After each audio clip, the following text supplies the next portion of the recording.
Hello, in this video I'm going to be talking about areas of trapezoids and maybe talking about irregular figures, although I may wait till class tomorrow to go over some examples of that. But to remind you here, we had talked about finding the area of a parallelogram and how you need to find the base, and then the height is a perpendicular, measured off a perpendicular angle from the base. So we have base times height.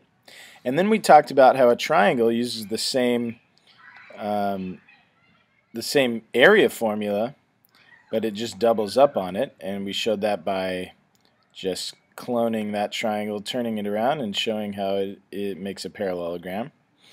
And so its formula is also area of base times height, but only half of it. And so we cut it in half. Oops.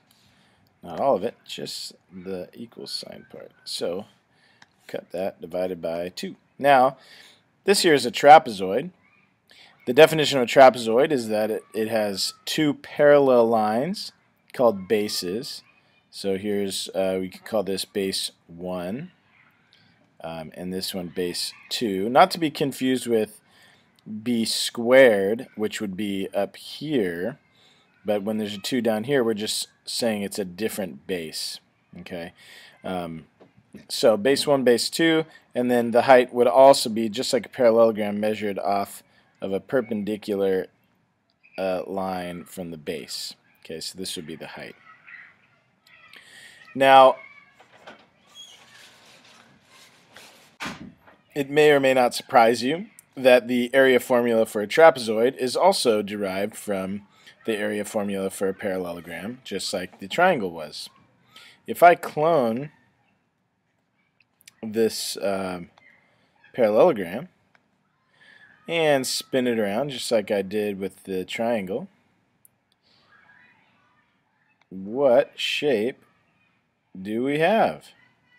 It is a parallelogram.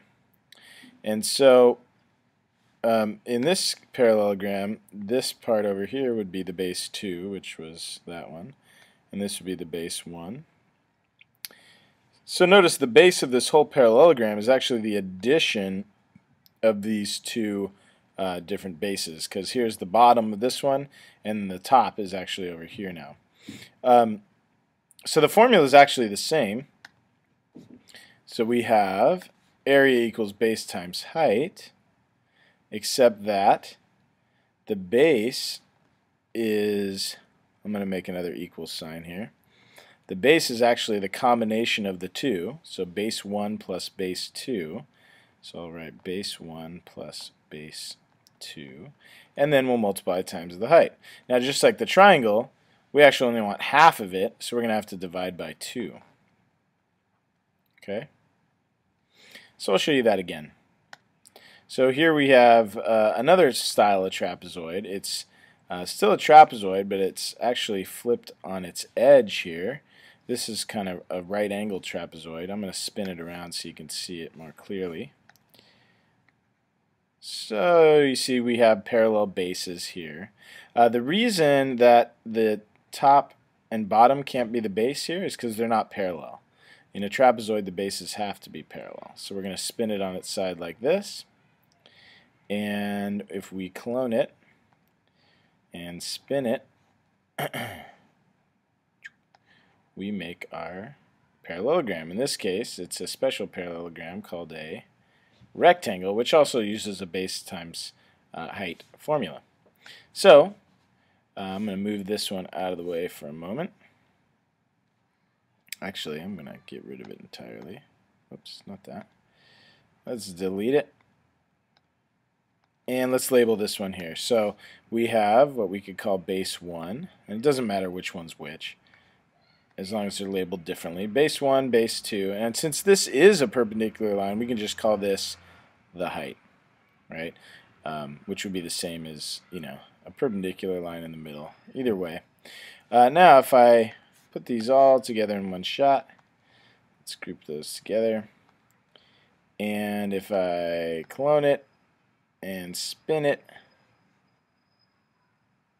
we can see, oops, that didn't work. There we go.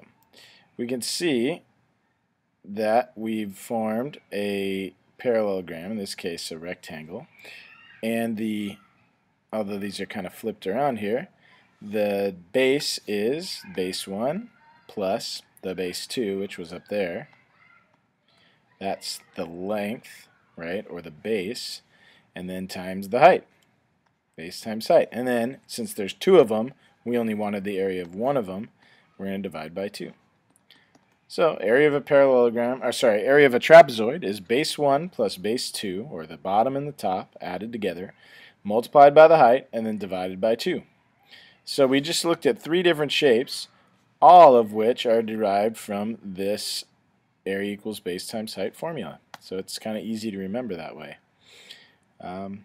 Let's try a practice problem here. If I had the base here was 8, and this base is 6, and this side was 7 and 7, and this was 5, how would we find the area?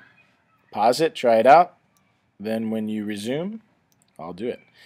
So we have area is going to equal, again, when you're trying to memorize things, I recommend writing the formula first every time until you get it down. I'll slide this out of the way. Okay, so base 1, we can call 8 or 6, doesn't matter. Either way, it's 8 plus 6. We're going to get 14. Times the height. Don't be fooled, it's not 7, that's the side. The height is 5. And we're going to divide by 2. I was showing you in class today, rather than doing 14 times 5 and then dividing by 2, I'm going to actually do 14 divided by 2 and get 7, then do the multiplication by 5 and get 35. And remember, just like in class, these are square units, not just regular units. Alright, that's it for the video. Thanks for watching.